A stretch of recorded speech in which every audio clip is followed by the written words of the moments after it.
নমস্কাৰ, এটা নতুন ভিডিঅ'লৈ সকলোকে স্বাগতম জনাইছোঁ।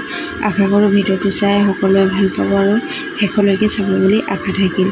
আজি মই বনাব লৈছোঁ এয়া কচুৰি ক'ব পাৰে বা পকৰীও ক'ব পাৰে, এইটো আপোনালোকৰ নিজৰ লগত কথা। আৰু কেনেকৈনো বনালোঁ তাকে ভিডিঅ'টো চাই যাওকচোন। এয়া মই ময়দা লৈছোঁ 1 কাপ ডাঙৰ কাপেৰে, আৰু এয়া আলু এটা অলপ বইল কৰি লৈছিলোঁ। এতিয়া মই ময়দাখিনি জোখ অনুপাতে নিমখ অকণমান দি আৰু ৰিফাইন তেল অকণমান দি মিক্স কৰি ল'ম।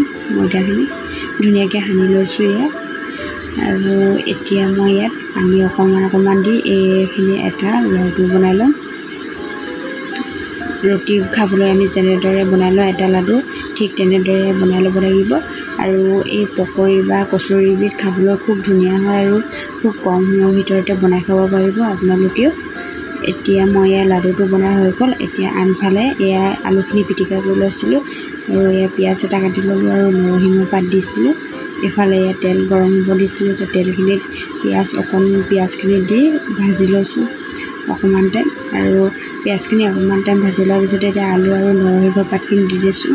ইয়াত মই বিশেষ একো মছলা ব্যৱহাৰ নকৰোঁ, আপোনালোকৰ যদি ইচ্ছা যায় দি দিব পাৰিব মছলাখিনি।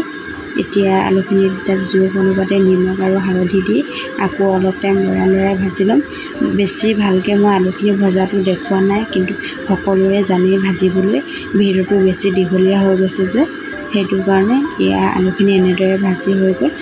এতিয়া মই যিখিনি ময়দা লাডু বনাই থৈ দিছিলোঁ তাৰ পৰা আকৌ সৰু সৰুকৈ 2টা লাডু বনালোঁ। এতিয়া এখন বেলনা মাৰিত লৈ ৰুটি এটা বনাই ল'ম। খুব সহজ, আৰু ঘৰত পটককৈ কোনোবা আলহী আহিলে এনেদৰে বনাই দিব পাৰিব।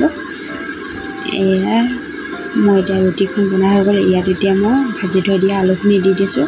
আলু সলনি আপোনালোকে বেলেগ বস্তু দিব পাৰিব, সেইটো নিজৰ লগত কথা। এতিয়া আলুখিনি দিয়াৰ পিছত ৰুটিটো চাৰিৰাউণ্ডটো পানী অলপ সানি ল'লোঁ। সানি লৈ এতিয়া ৰুটিটো এনেদৰে গোল কৰি ল'লোঁ। গোল কৰি লোৱাৰ পিছত এতিয়া এয়া ধুনীয়াকৈ মই লগাই দিলোঁ। আৰু এতিয়া মই চুৰি এখনে টুকুৰা কৰি ল'ম ধুনীয়াকৈ। এয়া সৰু সৰুকৈ টুকুৰা কৰি ল'লোঁ। এইটো টুকুৰাটো আপোনালোকে নিজৰ লগত কথা কিমান ডাঙৰকৈ কৰে। এতিয়া এয়া সেইখিনি পিচখিনি মই বনাই লোৱাৰ পিছত এতিয়া আকৌ শুকান ময়দা অলপ লৈ ইয়াত কালজিৰা অকণমান দি ঠাণ্ডা পানী অকণমানে মিক্স কৰি ল'ম অকণমান জুলীয়াকৈ। এয়া এনেকুৱা ধৰণৰ কৰি ল'লোঁ। আৰু ইয়াত মই পিচখিনি যিখিনি বনাই থৈ দিছিলোঁ তাৰে মই ইয়াত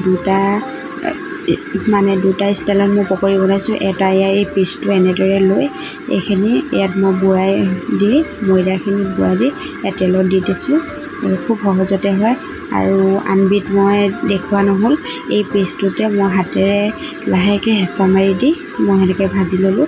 ইয়াত লৰাই ভাজি লোৱাৰ পিছত ভাজিবইনো সকলোৱে জানে, সেইকাৰণে মই ইমান ভালকৈ দেখাই নাথাকিলোঁ।